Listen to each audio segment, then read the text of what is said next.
দীর্ঘ ৩৬ বছরের আক্ষেপ ঘুচিয়ে ২০২২ সালে কাতারে বিশ্বকাপ জিতেছে আর্জেন্টিনা। একের পর এক অঘটন আর শেষমেশ মেসির হাতে বিশ্বকাপ। মেসি নিজেও নাম লিখিয়েছেন সর্বকালের সেরাদের কাতারে। আর্জেন্টিনার সমর্থকদের জন্য কাতার বিশ্বকাপ ছিল স্বপ্নের মতো এক আসর। প্রিয় দল এবং মেসির বিশ্বকাপ জয় দেখার জন্য মুখিয়ে থাকা অগণিত সমর্থকদের ষোলকলা পূর্ণ হয়েছে কাতারে। অবিস্মরণীয় এই বিশ্বকাপ নিয়ে এরই মধ্যে নির্মিত হয়েছে বেশ কিছু প্রামাণ্যচিত্র এবং ডকুফিল্ম, যার মধ্যে আলোচিত হয়েছে স্প্যানিশ ভাষায় নির্মিত ডকুফিল্ম মুচাচোস।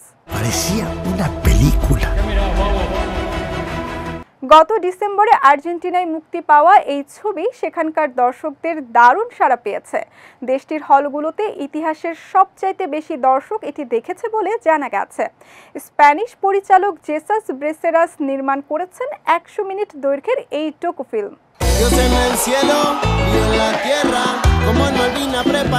এবার বাংলাদেশের দর্শকদের জন্য ছবিটি নিয়ে আসছে স্টার সিনেপ্লেক্স। ২৬ এপ্রিল মুচাচোস মুক্তি পাবে এই মাল্টিপ্লেক্সের সবগুলো শাখায়। দেশের আর্জেন্টিনার সমর্থকদের জন্য এটা নিঃসন্দেহে আনন্দের এক খবর। ক্ষণে ক্ষণে তৈরি হওয়া উন্মাদনা, মেসির অনন্য ফুটবল শৈলী, এক একটি ম্যাচ এক একটি গোল, বাঁধভাঙা জয়োল্লাস আর রুদ্ধশ্বাস ফাইনালের গল্প মিলিয়ে সোনালী স্মৃতি আবারও ভেসে উঠবে সমর্থকদের মনে। এই ডকুফিল্মের মাধ্যমে বাংলাদেশে প্রথম স্প্যানিশ ভাষার ছবি মুক্তি পেতে যাচ্ছে। প্রথম আর্জেন্টাইন এবং দক্ষিণ আমেরিকান ছবিও হবে এটি।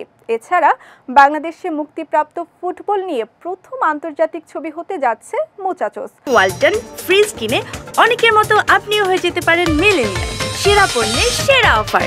আর্জেন্টিনা নিয়ে বাংলাদেশের সমর্থকদের উন্মাদনা দেখে রীতিমতো অবাক হয়েছেন আর্জেন্টিনার মানুষও।